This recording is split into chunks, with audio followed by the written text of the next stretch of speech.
There are places in this world where you can still feel as if you've been teleported into a fairy tale. Places like jungle ruins where not a soul can be found, and broken castles once home to medieval villains. Let's go see. The Citadel of Cats. The ancient Khmer city of Angkor isn't the only ruin in the Cambodian jungle.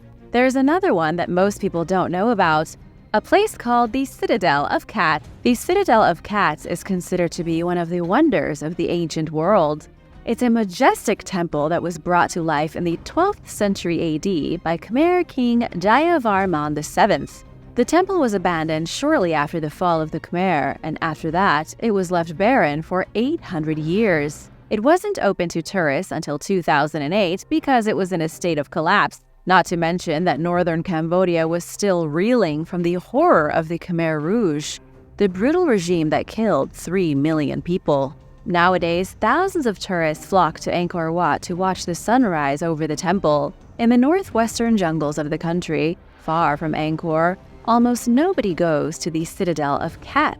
Its Khmer name is Bantiye Chmar, a truly mystical place hiding beneath the dripping canopy of the forest. Not much history is known about the citadel. It was certainly an extremely important place to King Jayavarman VII, who built it to honor his son. There are 8 temples within the complex, including massive towers decorated with the faces of Buddhist deities. But most of the place has since collapsed, leaving a practically unsolvable jigsaw puzzle for historians. While it might not be as big of a spectacle as Angkor Wat, the Citadel of Cats is somewhere that feels more like an adventure. Rather than standing around thousands of people snapping photos, you can explore these ruins alone. It's almost like you stumbled upon them yourself. The magic of Pendle Hill. Pendle Hill is a truly magical place in Yorkshire, England. Atop the hill is a strange white monument overlooking the sweeping countryside. The hill is most famous for the stories of witches and dark magic that have been told since the 17th century. In ancient times, the landscape around Pendle Hill was dominated by a fairy tale woodland. Just a few thousand years ago, this was a wild and exciting place for adventure, and for a little bit of danger too. The woodland was thick with wolves and wild boar. There were bandits, cultists, traders, and all manner of travelers within the confines of the woods. And from the top of Pendle Hill, those traveling across England could look out over the endless canopy of forest. The summit of the hill is an astounding 5,800 feet above sea level. People have been living in the area for a very, very long time. Archaeological evidence suggests that people settled near the hill 14,000 years ago. There's a burial site on the summit known as the Devil's Apron Fall. The area has been inhabited through the years by prehistoric people, Romans, Anglo-Saxons, and Vikings. But the reason it's such a fairy tale place is that it's now associated with witchcraft. In the 16th century, the region was a lawless and wild place. With the English Reformation, abbeys were closed, and people suffered an economic depression. There was also a moral vacuum that arose in the wild areas around Pendle Hill, and this supposedly led to an outbreak of witchcraft and devilry. In 1612, a dozen people were charged with 10 murders by using sorcery. The guilty verdict was then handed down to those who were believed to be responsible. 11 of them were sentenced to death, while the other died in prison. It's believed that the spirits of those accused of witchcraft continue to haunt Pendle Hill and the surrounding area. And now for a quick pause because it's shout-out time! I want to give a big thank you to Red Bear and Anita Bonita. Thanks so much for watching and spending time with us. If you're new here, hit that subscribe button. The City of the Sun God. The Euphrates and Tigris rivers in Iraq were truly the cradles of civilization. In the first days of human society as we know it, people flocked to these rivers and established cities. And one of the greatest of these cities was Hatra. Hatra was a fortified stronghold built in the desert between 2 mighty rivers. It guarded the main caravan routes that connected Syria and Anatolia. The city wasn't exactly part of an empire, functioning more as an independent kingdom. It was right on the edge of the Parthian Empire, growing rich by the time the 1st century BC rolled around. It would have been weirder if the city hadn't gotten rich. It was right in the middle of all the biggest players of Mesopotamia, plus the Roman Empire.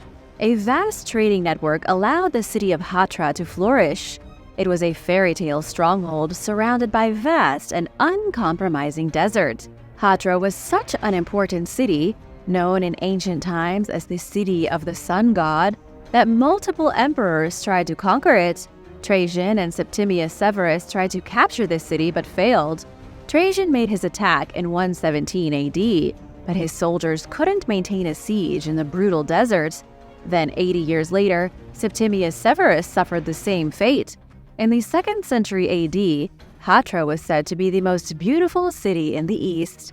The end came in 240 AD, when Ardashir the Unifier overthrew the Parthians and founded a new Persian dynasty. He also destroyed the majestic city of Hatra. The survivors of the attack were forced to leave, and its halls were never to be inhabited again.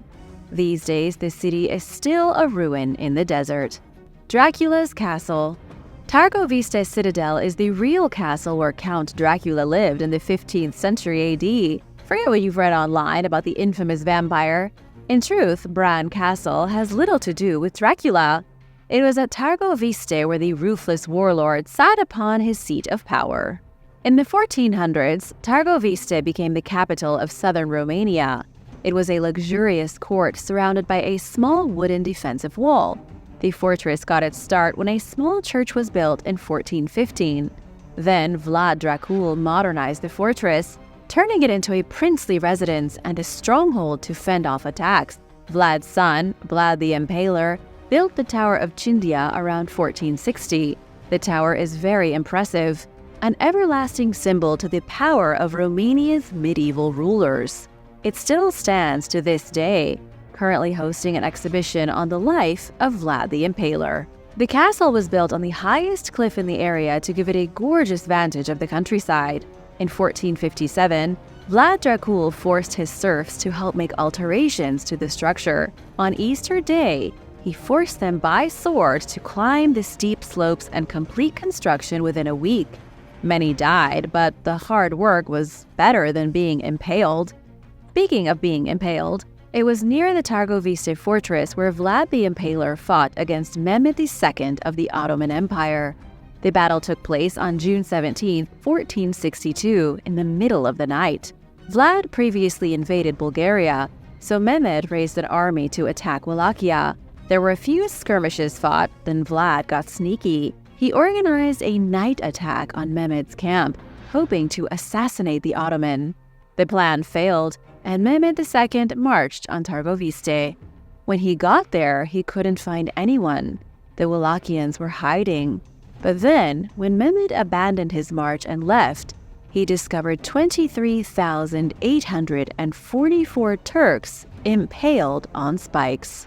The impaled people were the handiwork of Vlad the Impaler. Of course, you know where he got his legendary nickname. Targoviste Citadel was his stronghold, but now it's mostly in ruins. Portmaran. Portmaran is a fantasy village in an unexpected place. Looking at photographs, you'd expect Portmaran to be a medieval town somewhere in Italy, but it's really on the coast of Wales. The village is as picturesque as it gets. If you want to stroll through gardens and pathways while feeling like you've been transported to the Middle Ages, Portmaran is the place to be. The only issue is that it isn't real. It's real in the sense that you can go there, book a hotel, and enjoy the medieval atmosphere, but it's fake in the sense that it was built by a man named Sir Clow Williams Ellis. Williams Ellis bought a neglected piece of wilderness in 1925. Then he spent almost his whole life constructing a unique vision of an elaborate Italian fantasy town. The mastermind did incorporate real architectural ruins, so the town is built from physical pieces of history. He also used bits of salvaged buildings to achieve his amalgamation of styles. Buildings range from classical to Baroque, and some are even in the arts and crafts style. There are reflective ponds and beautiful gardens, and the buildings are painted in quaint pastel hues. It might not be a real slice of Italy, but it's the closest thing you'll find in Wales. A slice of Greece. There's a way that you can step backward in time and enjoy a show at the ancient Greek theater called Odeon of Herodes Atticus. All you need is a plane ticket to Athens. In ancient Greece, Odeons were open-air theaters. They were massive auditoriums where people performed music and put on a variety of shows. The Odeon in Athens, known simply to locals as the Herodion, was one such venue, and it was built in 160 AD by Herodes Atticus. He was a wealthy Athenian who wished to create an immortal monument to his late wife Regilla, and the romantic gesture survived a lot longer than Herodes likely imagined. The auditorium has been standing for nearly 2,000 consecutive years, but of course it's gone through some alterations. The seats have been refurbished and the structure has been made so it won't fall over.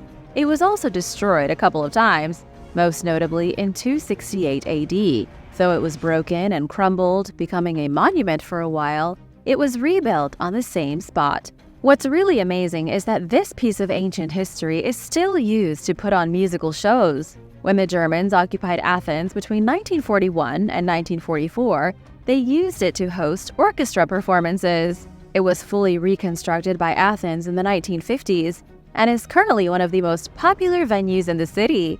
It's the Greek version of watching a fight inside Rome's Colosseum. Would you like to go to a live show at Athens Ancient Theater, or have you already? If you did, let us know how it went. China's God of War.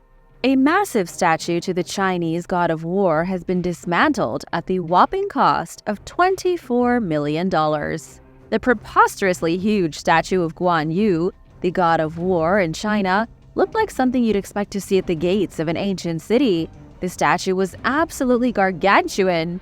It weighed 1,320 tons, and it was just shy of 200 feet tall. It was made of bronze at a cost of $26 million. But the statue isn't ancient by any stretch of the imagination. It was built in 2016 to decorate a museum. The statue isn't ancient, but it does look like what you'd expect an ancient colossus to look like. So why did the city of Jingzhou decide to get rid of this statue only 4 years after it was built? It's because nobody liked it. You'd think people would be pumped about a colossus being built in the city, with the God of War gazing over the skyline, but instead it was called an eyesore. It cost almost as much to remove as it did to build, with local officials saying it was constructed illegally. It was built in an area where city regulations say things can't be built more than 78 feet tall. The statue was almost double that, meaning the ancient god towered over all the other buildings. Magical Giethoorn. Giethoorn is a magical village with no roads and colorful houses in the Netherlands. It's a very real fairy tale town where all the stories of your childhood seem to come to life. The scenic village is home to about 2,600 people. The atmosphere is quiet and the air is peaceful.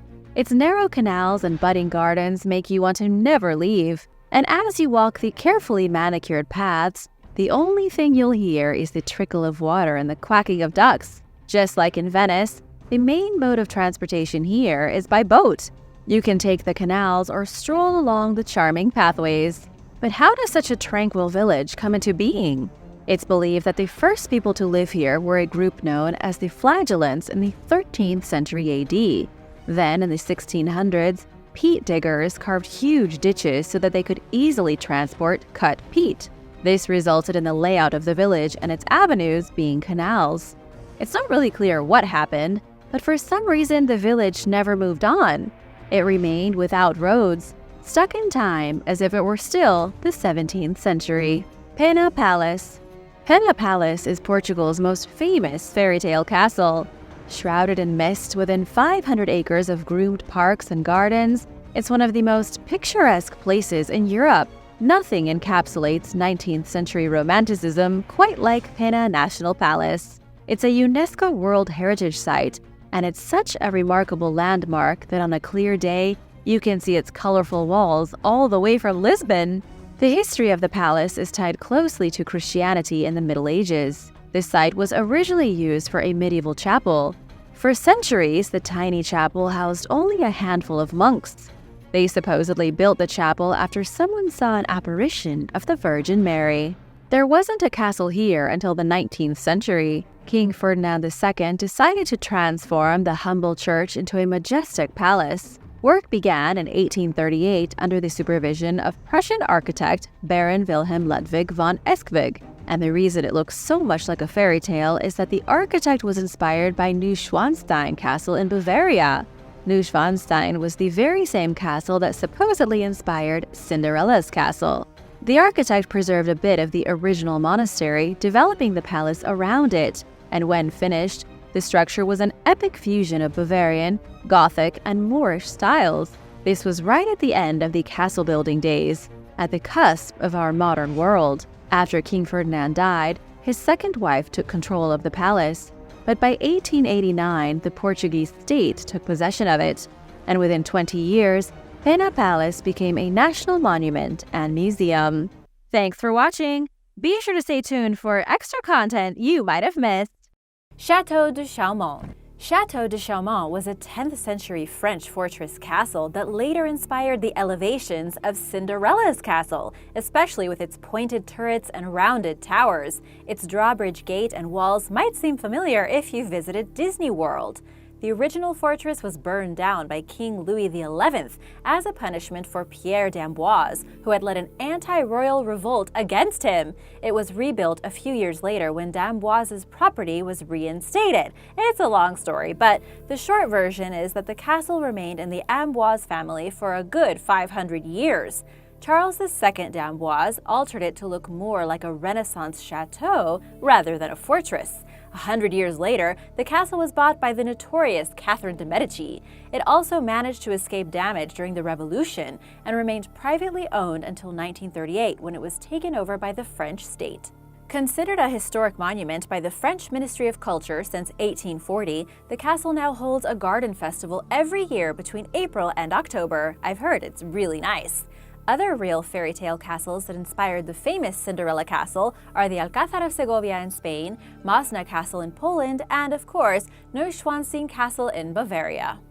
Tomo Glowworm Caves.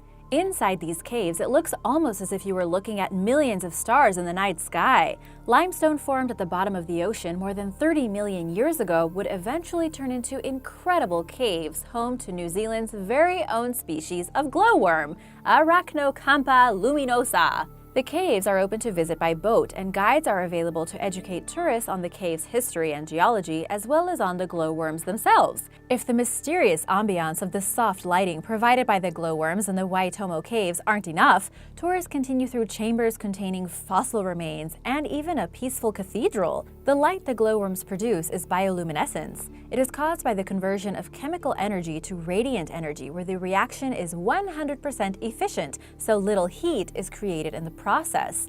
This is why it's called luminescence, or cold light. It has a variety of uses, but the Arachnocampa larvae produce light to attract prey into their webs, creating the eerie but mysteriously beautiful show of soft lights in the Tomo caves.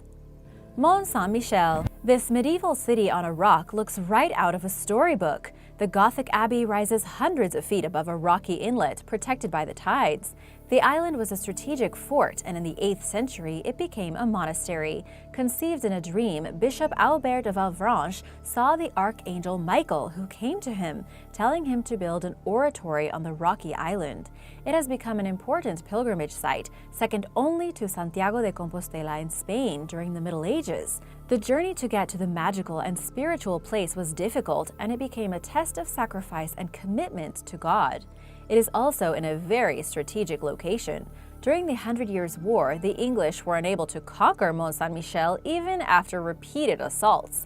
Because it sits in a bay, the surrounding waters rise and fall with the tide. When the sea levels are low, the vast sandbanks emerge so you can access on foot. But when the tide rises, these banks fully submerge and the granite rock becomes an island, making it much easier to defend. You may recognize this castle as Corona Castle from the film Tangled, the story of Rapunzel.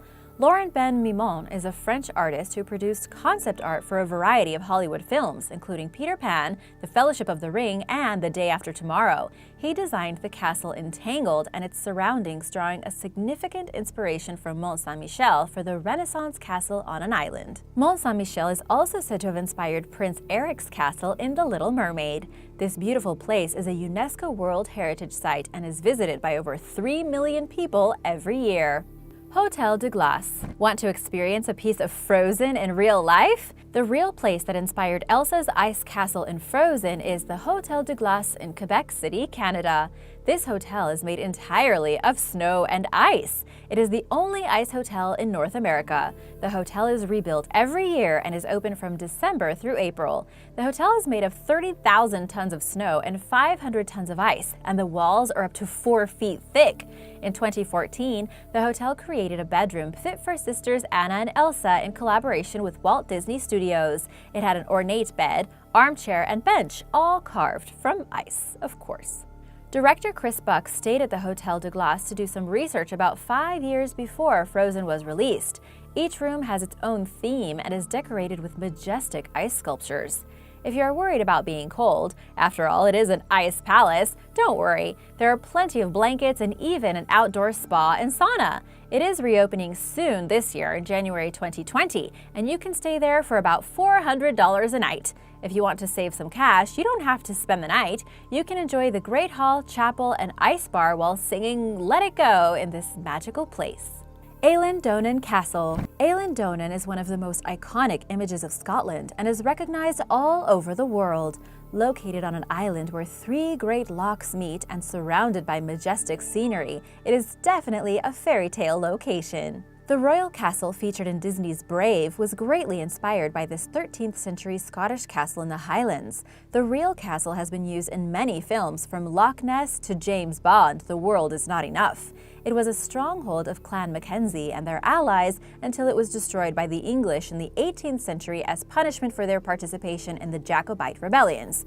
If you've seen Outlander, you'll know exactly what I'm talking about. If you haven't, you should watch it for the scenery alone. It's so good. Anyway, there have been at least 4 different versions of the castle over the centuries.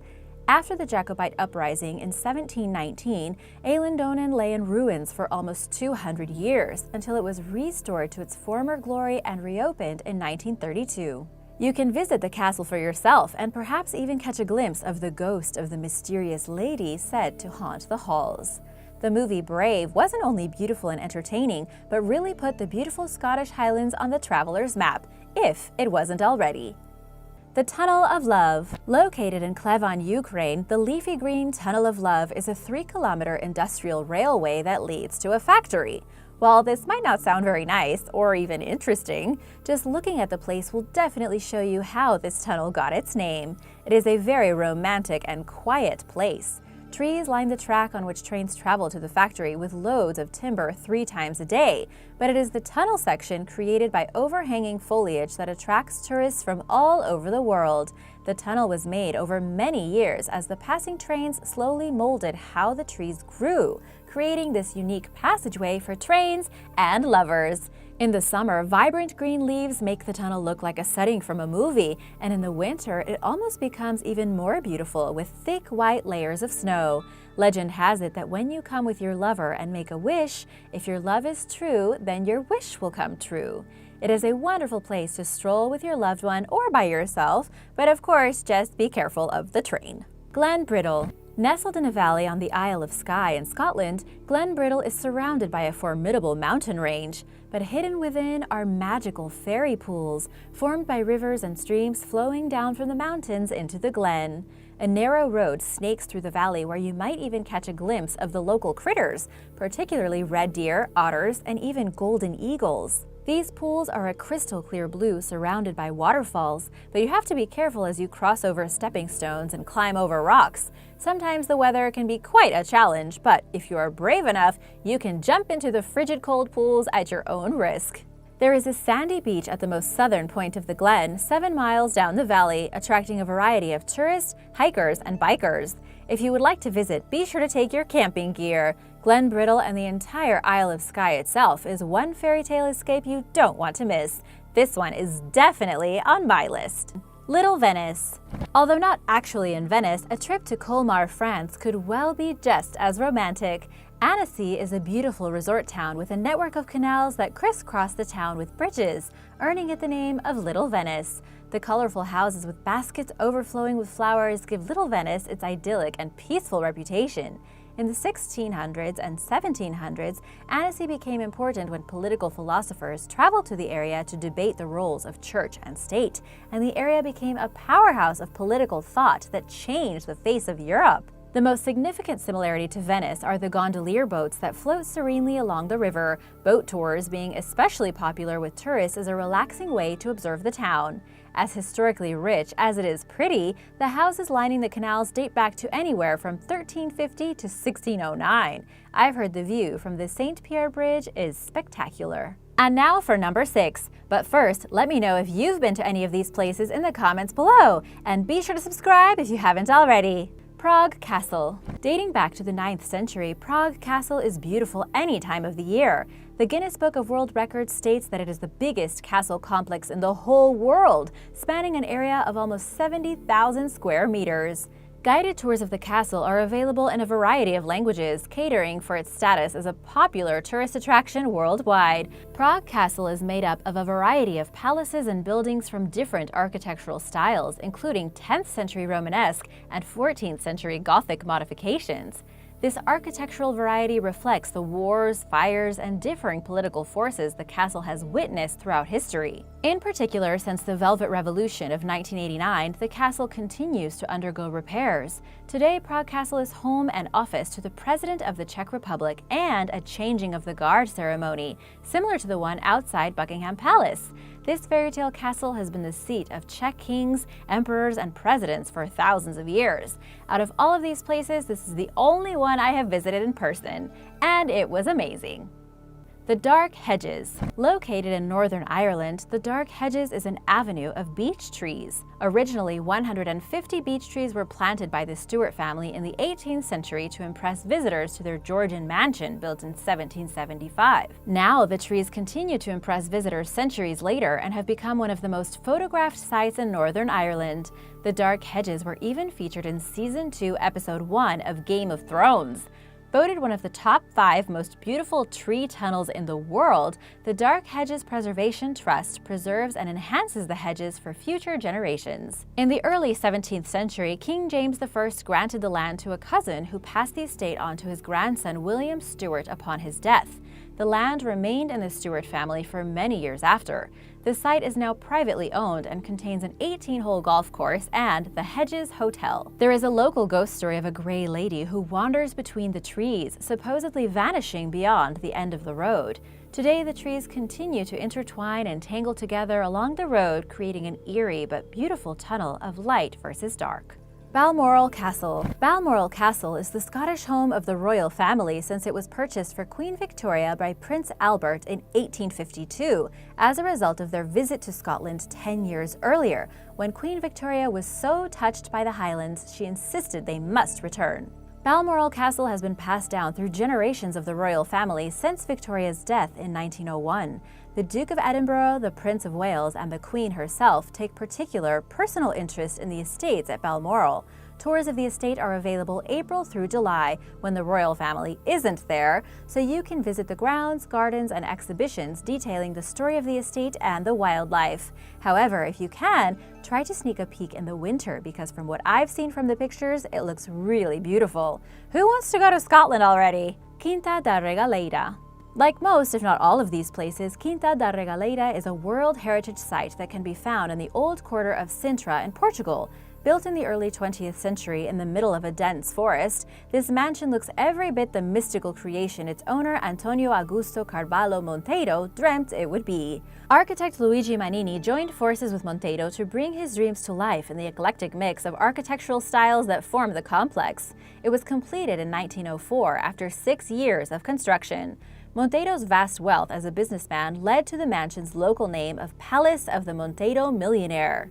Featuring Gothic, Manueline, and Renaissance trends, the mansion reflects Portuguese mythology and traditions. Parks intended to represent ancient secret orders and the Chapel of the Most Holy Trinity can be found in the site, preceding tourist descent into the crypts, heavy with symbolism. Inside the mansion, 5 floors are sparsely decorated, but it is the grounds, which span 4 hectares, that are the real hidden gem in this magical piece of Portuguese history. One of its most fascinating features is located beneath the ground, a pair of wells spiraling deep within the earth.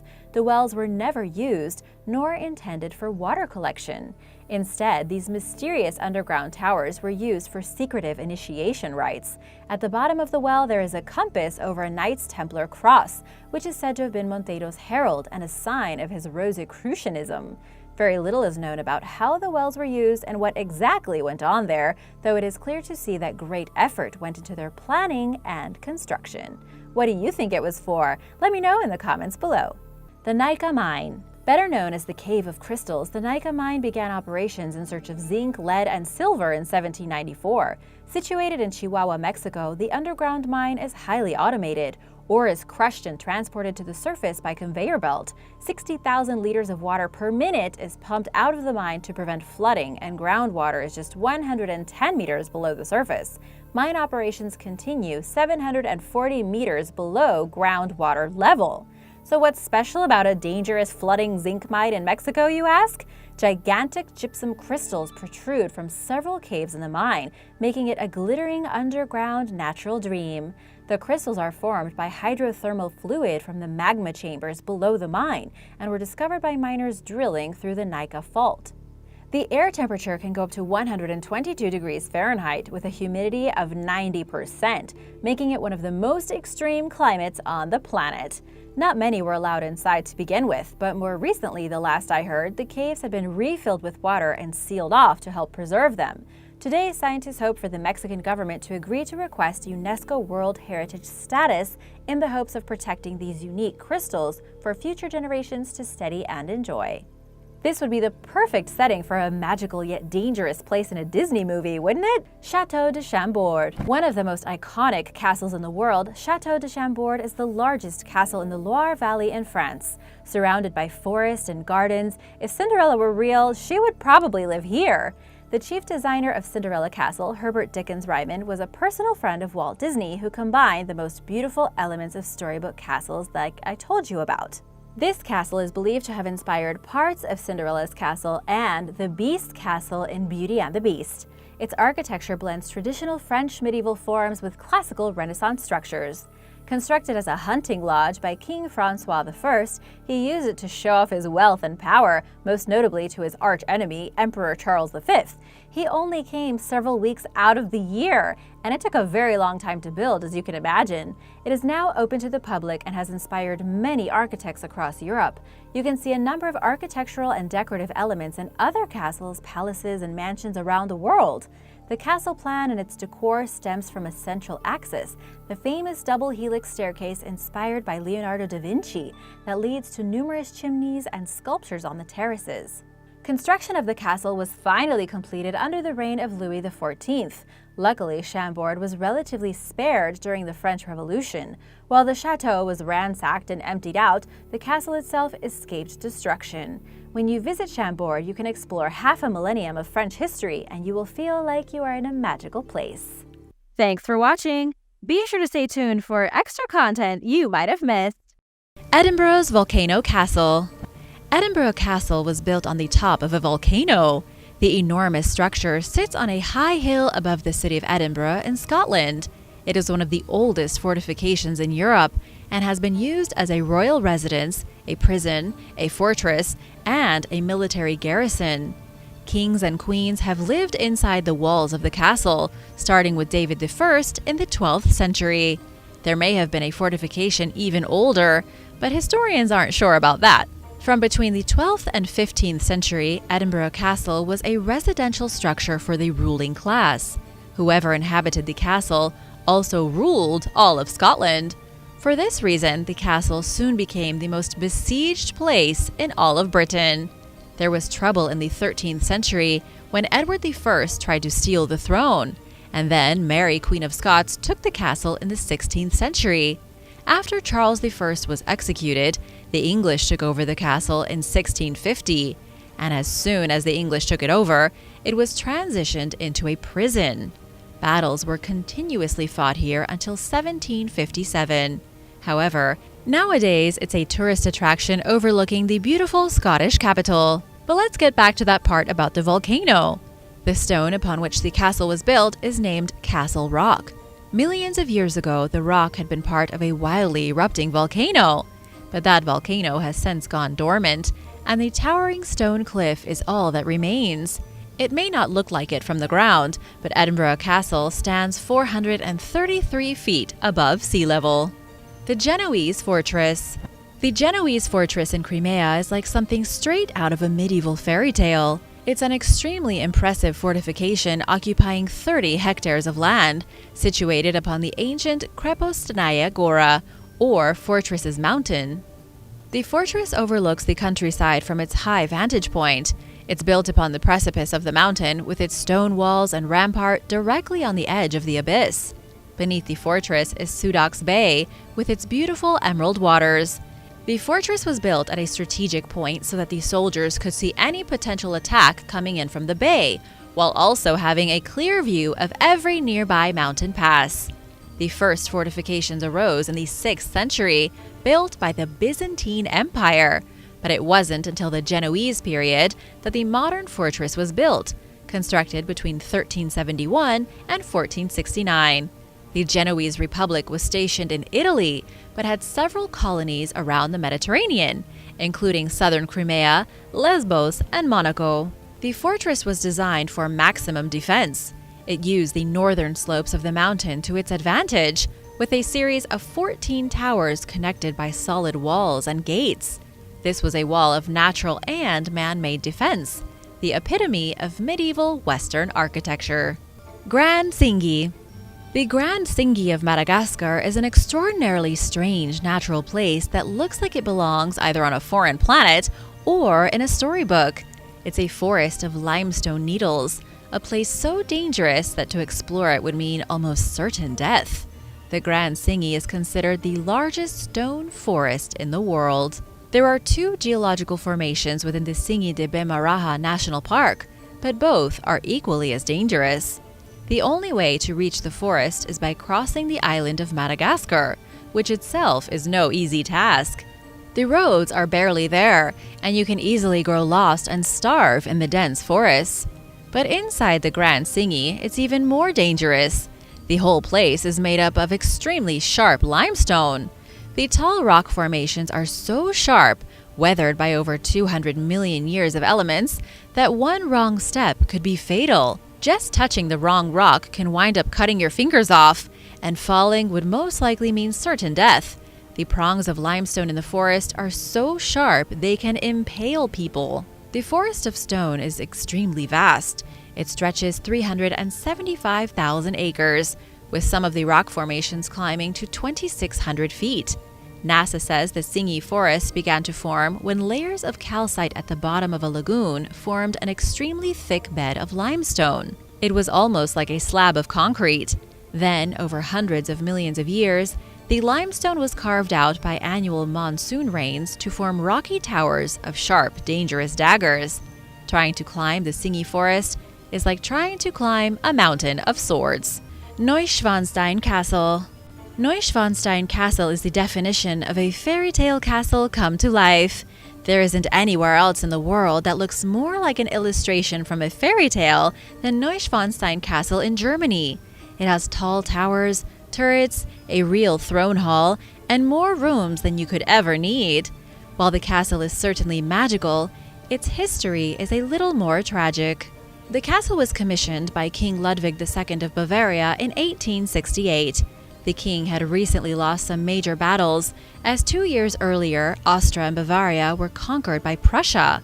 Ludwig began to decline mentally.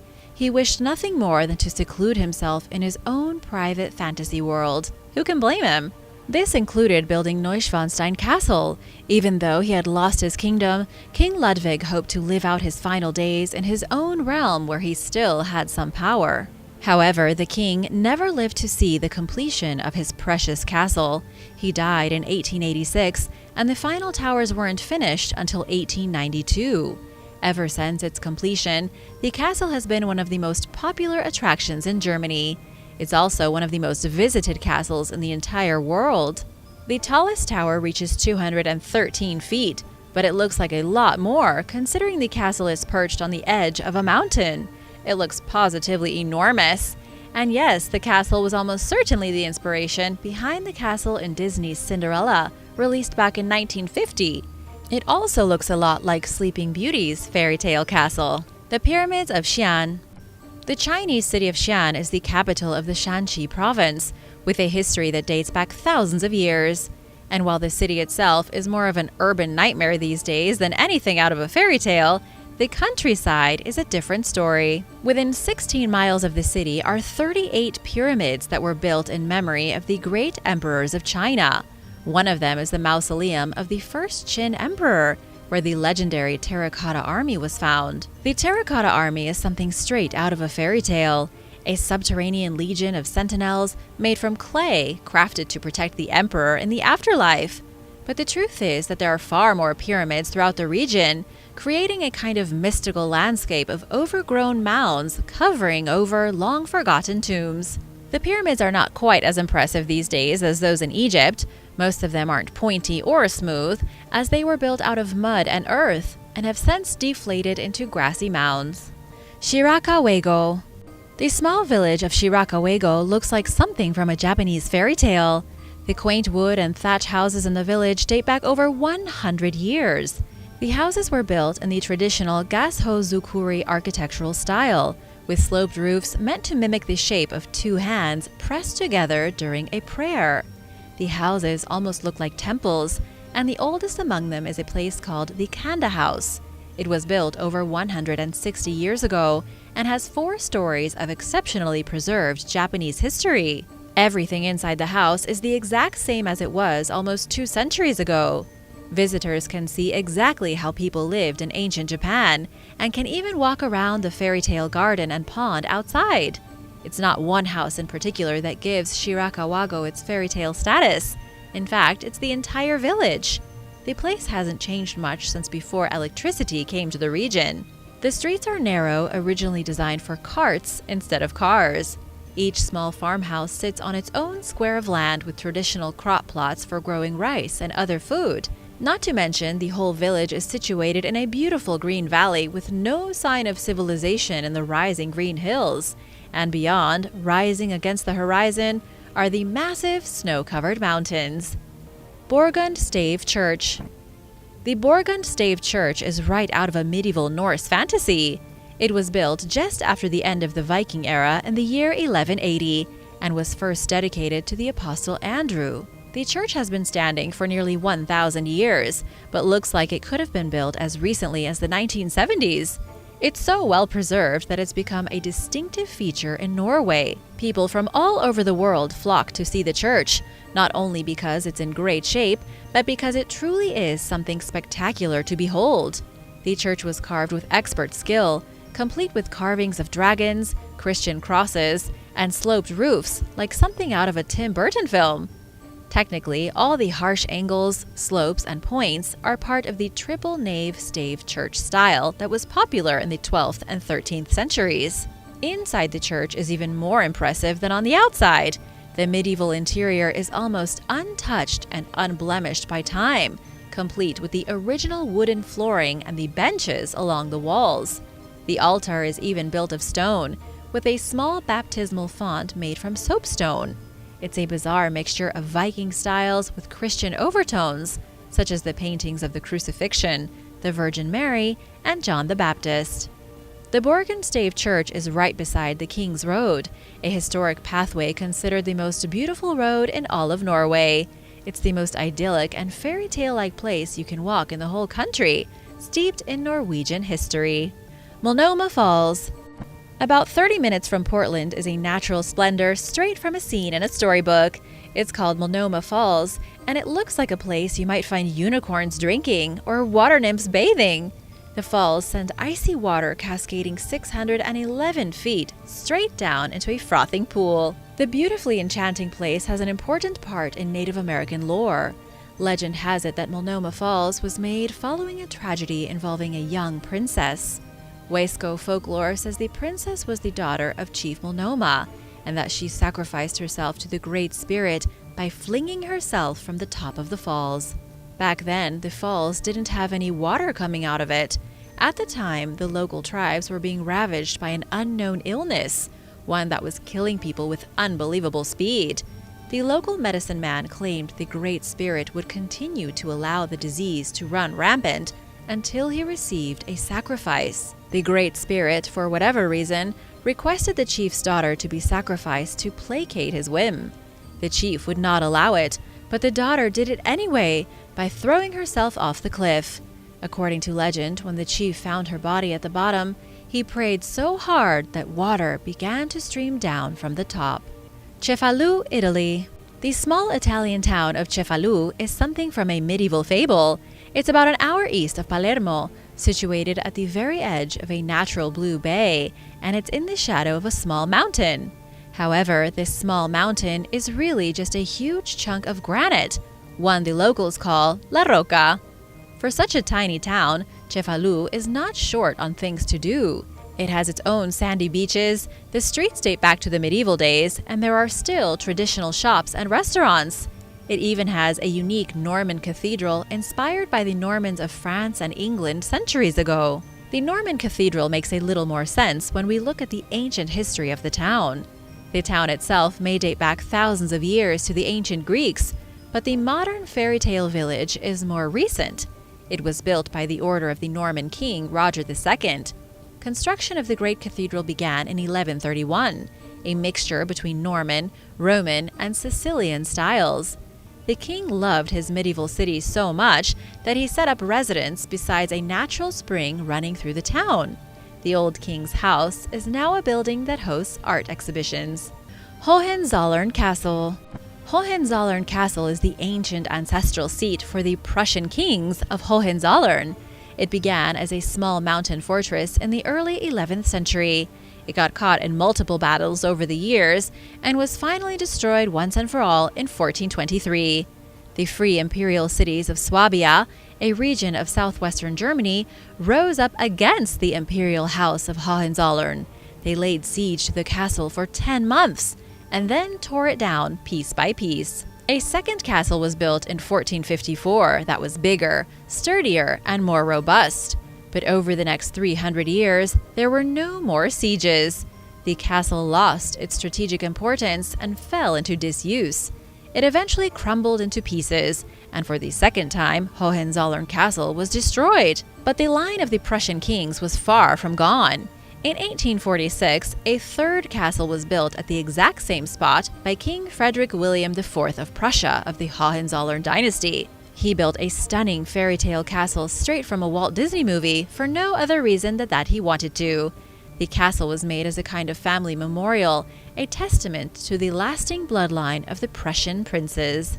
The castle is enormous, with 140 rooms, an extensive library, a bedchamber fit for a king, and a special queen's room called the Blue Salon. The ceilings are covered with gold, the hallways are adorned with portraits of Prussian royalty, and the castle even has its own brewery. But even after it was initially finished in 1867, no member of the Hohenzollern family ever resided inside the castle. It was all just for show. Thanks for watching. Be sure to stay tuned for extra content you might have missed.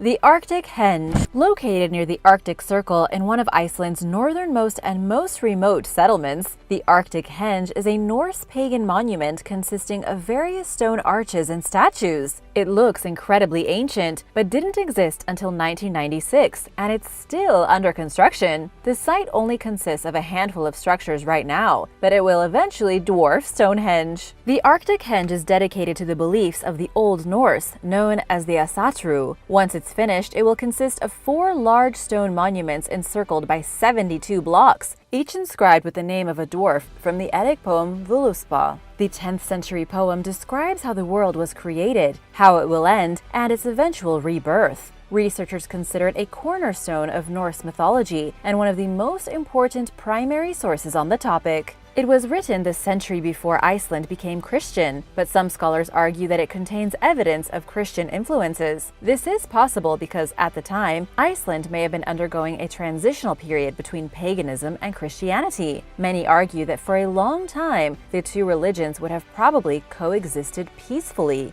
Even after Iceland declared Christianity as its official religion, some people continue to practice paganism in private. This was tolerated, unlike in some other places, including mainland Scandinavia, enabling these traditions to survive to some degree in Iceland. The Arctic henge will help to keep the past alive. Each part of the monument's layout reflects a different aspect of Norse belief. Once it's finished being built, visitors will be able to observe the midnight sun through different structures and vantage points depending on the season. Cbl Bower Tower. The German town of Abensberg is home to Cbl Bower's Bierwelt, or Beer World, which consists of a brewery and a beer garden. It's been run by the same family since it was established in 1904. Local legend claims that Cbl Bower's famous wheat beer is brewed by dwarves. During the 1990s, owner Leonard Salek set out on a mission to build an eccentric, fairy tale-inspired tower on the property. The hard part was trying to convince someone to do it. Austrian architect Friedensreich Hundertswasser initially rejected Salek's request for help designing the structure. Salek contacted him again with a story about the Weissbier dwarves of Abensberg. In the tale, he described how the dwarves saw brewing as an art form and how the practice relates closely to nature. In his request for help, Salek wrote that the dwarves needed a home. Would that convince you to help him build a tower?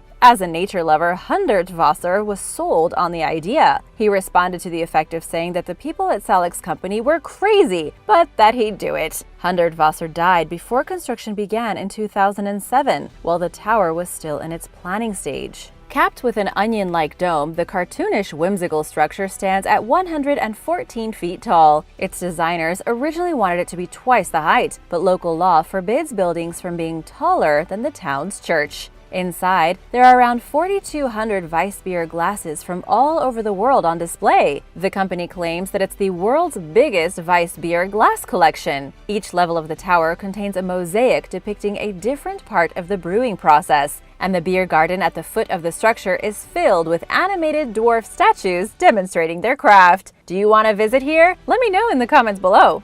Sherwood Forest. Distinguishing between fact and fiction is a very complicated matter when it comes to the story of Robin Hood, but his legendary home is a very real place. Located in Nottinghamshire, England, Sherwood Forest has been around since sometime during the last glacial period, between 115,000 and 11,700 years ago. The 1,046-acre site is the remnant of what was once a much larger royal hunting forest. It's filled with ancient oak trees that are more than 500 years old. A legendary tree called the Major Oak, which supposedly served as Robin Hood's hideout, is estimated to be between 800 and 1,000 years old and has a trunk circumference of 30 feet. It's so big, its limbs are supported by scaffolding. No matter what really happened in the past, that tree has seen a lot. Sherwood Forest is also home to a meeting place called Thinghow, where people used to come to discuss issues and settle disputes between the 14th and 17th centuries. The site was rediscovered around 2005 after being lost to history. Characters with names similar to Robin Hood began appearing in folklore during the 13th century, and stories of Robin Hood himself emerged around 200 years later, according to the official Sherwood Forest website. For the many people who embrace Robin Hood's dedication to protecting the poor and standing up against tyranny, the forest is a special and meaningful place. Trini Sangam. Every 12 years, millions of people flock to the Mahakumbh Mela, a months-long festival in India that is so big it can reportedly be seen from space. It's the largest human gathering on Earth, and it dates back roughly 2,000 years. The festival takes place at the Trini Sangam, where 3 sacred rivers meet. The confluence of the highly revered Yamuna and Ganges rivers is marked by the distinct difference in the color of the water. The Ganges is brown, while the Yamuna is greenish in color, making it easy to identify their meeting point. But what about the third river? Known as the Saraswati, it's a mythical body of water that allegedly dried up thousands of years ago. Some believe that it flows underground. According to Hindu belief, bathing at the Trini Sangam will cleanse a person of their sins and free them from the cycle of rebirth, enabling them to attain a spiritual state of freedom called moksha.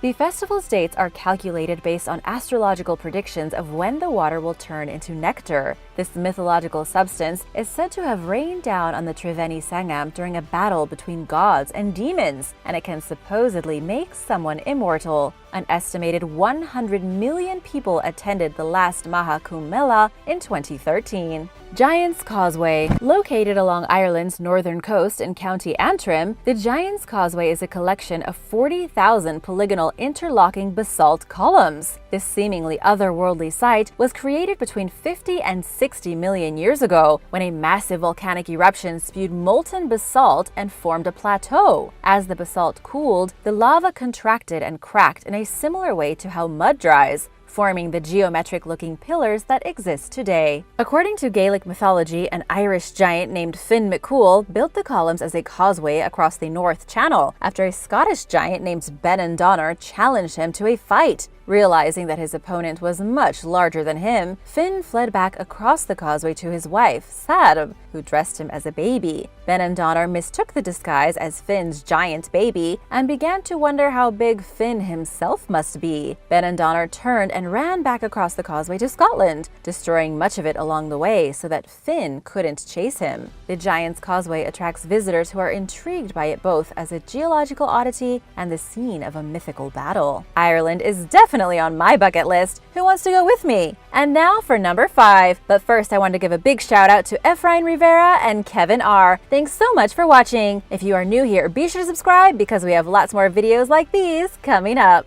Dracolimni. The Dracolimni, or the Dragon Lakes, are a collection of lakes that sit high in the mountains of northwestern Greece. The two most famous lakes are located over 6,000 feet above sea level on Mount Tymphi and Mount Smolikas. According to local legend, two enemy dragons who once lived in the region created the unusual landscape by throwing rocks and pines at each other. While there are no dragons there today, there are alpine newts. Native to continental Europe, these amphibious creatures spend most of the year in the forest and migrate to the water to breed. Visitors who have hiked to the Dracolimni report that it's a tough journey that is most appropriate for people who are in good shape, but the serene views and peaceful silence are reportedly worth the trouble. The majestic sights at the Dracolimni of Tymphi have earned it a reputation for resembling a scene from Game of Thrones. Tintagel Castle. Located on the Tintagel Island Peninsula in North Cornwall, England, Tintagel Castle was a medieval fortification and the home of Cornwall's rulers between the 5th and 7th centuries. Richard, the first Earl of Cornwall, built a castle on the site during the 13th century, and what's left of it remains there today in ruins. During the 12th century, British cleric Geoffrey of Monmouth named Tintagel Castle as the place where the legendary King Arthur was conceived. The story appeared in the author's mythological account of British history, Historia Regum Britanniae, History of the Kings of Britain. According to legend, the wizard Merlin used sorcery to disguise Arthur's father, King Uther Pendragon, as Gorloy, the Duke of Cornwall, and husband of Arthur's mother, Ingrain. Uther Pendragon and Gorloy were embroiled in an ongoing feud, and Ingrain was sent to Tintagel Castle as a place of refuge. By appearing as Gorloy with Merlin's help, Uther Pendragon got into Tintagel Castle, where he impregnated Ingrain and fathered Arthur. Many researchers have challenged the validity of these claims, stating that there is no actual evidence of King Arthur having a connection to the site, but Tintagel Castle is, nevertheless, steeped in history. Roman artifacts have been found at the site, indicating that it was occupied much earlier than originally thought, but archaeologists have not found any signs of a structure existing during that time. Experts once believed that Tintagel Castle was a 7th century monastery, but this was ruled out in favor of the theory that the site became a royal residence when it was part of the Kingdom of Dumnonia. Chocolate Hills. The Bohol province in the Philippines is home to over 1,260 hills, known as the Chocolate Hills. They are spread over a 20-square-mile area throughout the towns of Carmen, Batuan, and Sagbayan,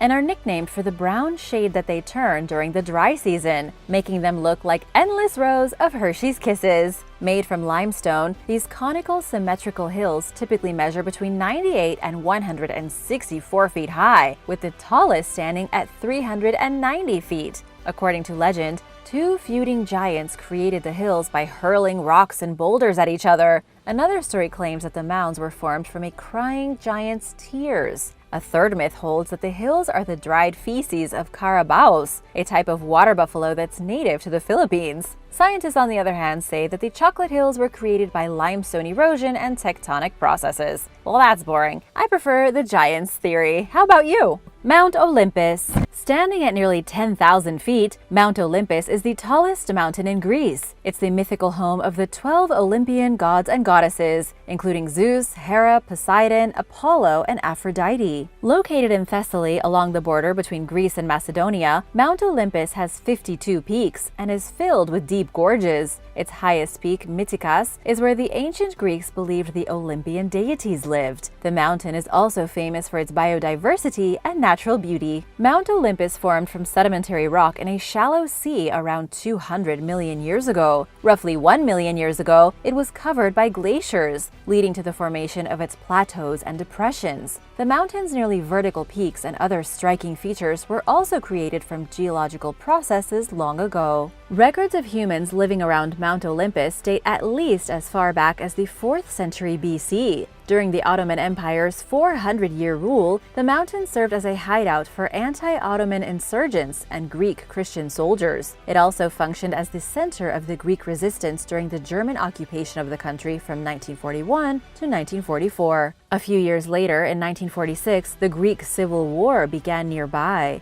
There are numerous monuments and landmarks throughout the area, including the Chapel of the Prophet Elias. It's the world's highest altitude Orthodox Christian church. The most important archaeological site at Mount Olympus is Donan, a sacred city of the ancient Macedons. Dedicated to the 12 Olympians, the settlement flourished between the 5th century BC and the 5th century AD. Excavations are ongoing and have yielded Macedonian, Hellenistic, and Roman artifacts. Tono. Less than 30,000 people live in Tono, a small city located on the Japanese island of Honshu and is surrounded by mountains. The area was first settled by hunter-gatherers sometime during the Jomon period, which lasted from 14,000 to 300 BC, and it's been continuously inhabited ever since. Nicknamed the City of Folklore, Tono is famous for its rural scenery, traditional farming culture, and its appearance in The Legends of Tono, a collection of folktales written by Japanese author Kunio Yanagita in 1910. One of these stories tells of elusive troll-like creatures called kappa, who are often found near water and are known to be mischievous. They resemble humanoid turtles and enjoy snacking on children and cucumbers. Statues and images of them can be found throughout Tono. Yanagita also wrote about spirit-like beings called Zashiki Warashi, who live in parlors and storage rooms. They enjoy pranking humans, and it's said that a human who sees one will experience good fortune. These stories were passed down orally from one generation to the next before Yanagita wrote them down. He worked with a Tono native to put the collection together, and the tales continue to be told today. Each year, Tono hosts several festivals, storytelling performances, and other events in honor of the city's folklore. Visitors can also check out the region's thatched roof farmhouses and learn about the traditional way of life in Tono's 3 folk villages. Thanks for watching! Have you ever been to any of these places? Do you want to go? Let me know in the comments below, and don't forget to subscribe, and I'll see you next time. Bye!